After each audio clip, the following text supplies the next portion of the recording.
Alam mo ba na sa istorya ni David and Goliath, ipinapakita ang katangian at ang ginawa ng Panginoong Hesus sa krus ng Kalbaryo?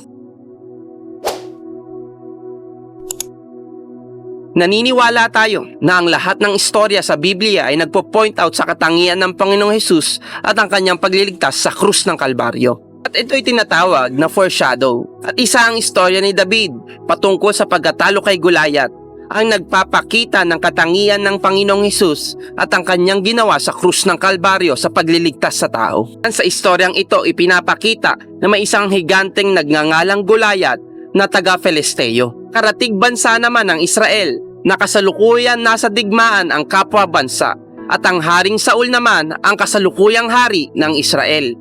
Araw-araw hinahamon ni Goliath ang buong sandatahan ng Israel para sa isang duelo. Ngunit halos walang lakas ng loob ang bawat isa para labanan ng isang higante. Napakita nito na nire-representa ni Goliath ang kasalanan sa tao, kung saan ang higanting problema ng tao ay ang kasalanan sa buhay nito.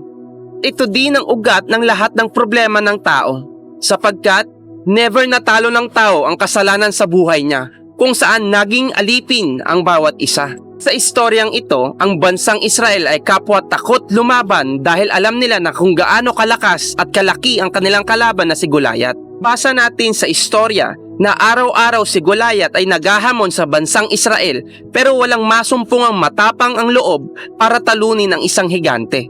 Ganon din ang aksyon na nangyayari sa tao. Araw-araw tayong tinutokso ng kaaway para magkasala. Pero lahat ay natatagpo ang talunan dahil kapwa ang lahat ay nasumpong ang makasalanan, kung kaya tayong lahat ay nasa kapahamakan. Pansinin natin, kahit ang hari ng Israel na si Saul ay walang lakas ng loob para harapin ang higante. Ito'y sumasalamin sa isang malaking katotohanan na kahit ang pinakamakapangyarihan, nakamalakas, nakamatalinong tao sa mundong ito ay hindi kayang talunin ang kasalanan sa buhay niya. Kapwa lahat ay nasumpong ang talunan. Dito papasok ang sinasabi nating manliligtas. Walang kahit isa sa atin ang kayang gumapi sa gawa ng kaaway patungkol sa kasalanan. Ngunit sa kwento, may isang nagngangalang David ang pumunta sa battlefield. Isang bata kung saan pinapunta ng kanyang ama para sa kanyang mga kapatid. Katulad ng Panginoong Hesus, bumaba sa langit at sinugo ng Diyos Ama para iligtas ang tao sa kapangyarihan ng kasalanan at sa tibo nito sa buhay ng tao. Sapagkat sinasalamin ni David ang isang maniligtas at manunubos ng tao. Sa istorya, pinuntahan ni David si Haring Saul para mag-volunteer labanan ang isang higanting si Goliath. Pumayag ang hari ng Israel ngunit pinasuot niya rito ang kanyang baluti at ang tabak ng hari. Hindi ito natuloy sapagkat napakabigat nito para sa isang batang mandirigma.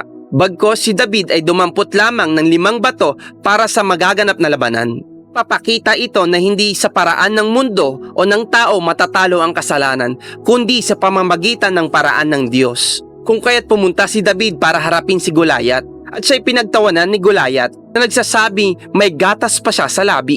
Sa gabay at pagsama ng Diyos, pinatay ni David sa isang bala ng bato sa kanyang tirador ang higanting si Goliath. Ito'y sumasalamin sa ginawa ng Panginoong Hesus.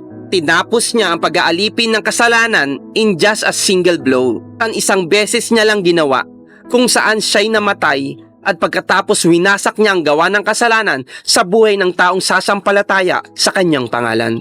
Itong ginamit ni David ay representasyon sa sinasabi sa 1 Peter chapter 2 verse 6. Pagkat ito ang nilalaman ng kasulatan. Rito, lagaysasyon ng isang batong panulok na pangulo. Halaga, sasampalataya sa kanya ay hindi mapapahiya. Saan ang bawat isa sa atin matatalo lang natin ang kasalanan sa buhay ng bawat isa at makakawala sa pang-aalipin nito, tayo ay mananampalataya sa ginawa ng Panginoong Hesus na siya'y namatay para sa atin sa krus ng Kalbaryo. Upang bigyan tayo ng buhay na walang hanggan at upang wakasan ang kapangyarihan ng kasalanan sa buhay ng bawat isa. At ito ang katangian ng Panginoong Hesus sa istorya ni David at ni Goliath.